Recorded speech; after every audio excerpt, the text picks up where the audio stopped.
Too much information and not enough implementation. It's John.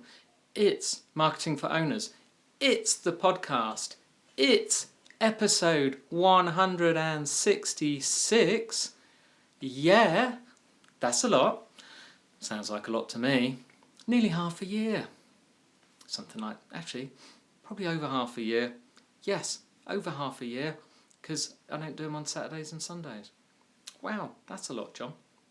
Anyway, in all this time, if you haven't been listening, I've been teaching people who are just like me, small business, not got any time, just need a daily tip or two to keep us going, keep us moving forward, keep us progressing, and keep us increasing those sales whilst making it all easier.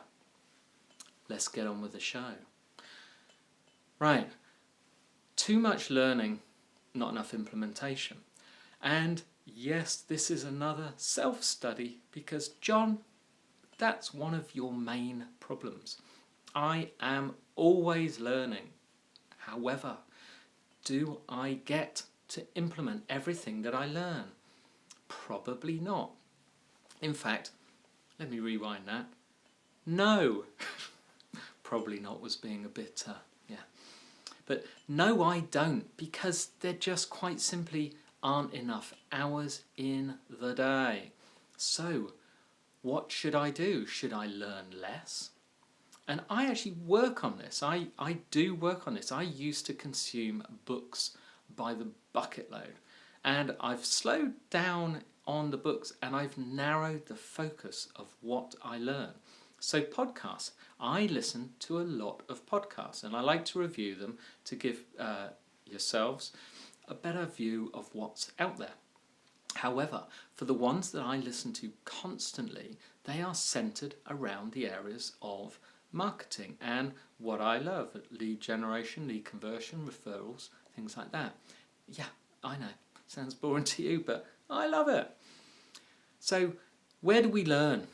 We learn, like I say, podcasts, ebooks, books, Audible books. There are free online courses. There are TED.com talks. There are YouTube videos galore. And then, of course, there are just basic email newsletters from people. There are blogs. Some of the blogs that I read are annoyingly infectious. The amount of information they give. I have to read more. But at the same time, like I say, if I don't actually use that information, what use is it? Now, I know at this point I would be coming out with a fantastic Jim Rohn quote. Unfortunately, I can't remember it, but it has something to do with the fact that if you learn and you don't implement, you might as well not bother. He said it better. Sorry, guys. But anyway, back to this. I need to concentrate. So firstly, I recommend that when you are learning, try and learn things that are going to make you better at what you do. All right? If you don't need to know about it, don't learn about it. If it's something new, a new skill you want to develop, learn as much as you can about it. But don't just learn, do it. Now, I have a few mentors, people I follow everything that they do. There's probably about 5 or 6 of them. And most of what I do comes from them, comes from following them, because I learn little tidbits and things from others, but the main practice is from them because I can't follow everything that everyone does. I have to draw the line. But I've learned from these people for a few years. They are consistent, they've been going for years, and I know that they are very good at what they do, and their stuff is applicable to me, so I pick it. So it doesn't matter whether it's podcast, book, YouTube, I will follow them, but I make the effort to do it. Now, the other thing is I, of course, use a team. So some of these systems, they will say, do this, do that, do that. I will then test it, write down what I'm doing, and then outsource those tasks to people on Freelancer, on Fiverr, on Elance, which I think is just being changed its name to Upworthy.com because they merged with Odesk a long time ago. Or I insource it, is that the term, to my staff or team that I already have. But we get stuff done. It's got to improve. I'm working on it. You should work on it. But the most important takeaway here is just don't. So all these tips that I tell you, how many of them have you actually tried? How many of them have you said, I'm going to do that this week. I'm going to do that today. Okay? Don't just listen. Do.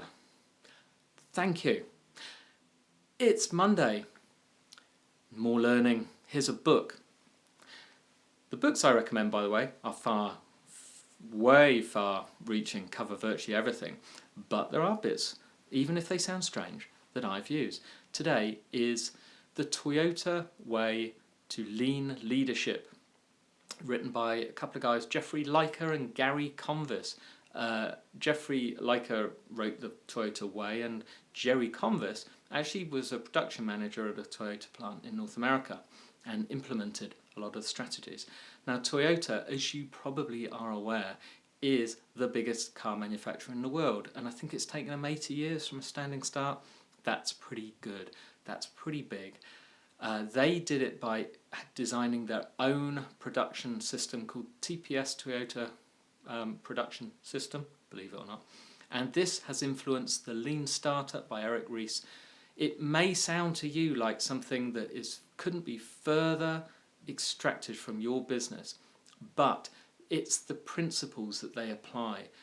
It's genius. It really is clever. I got through it, and there are things that made changes in my business, in my fire safety business. It is a warehouse. We don't make anything, so I'm listening to a manufacturing business. But there are things in there that made a difference. Read it. You will learn. Like I said, Eric Ries of the Lean Startup learned so much. He wrote a book and it started a world movement. Okay, and it all comes from good old Toyota. I don't think I've ever owned a Toyota in my life. Still like the book though.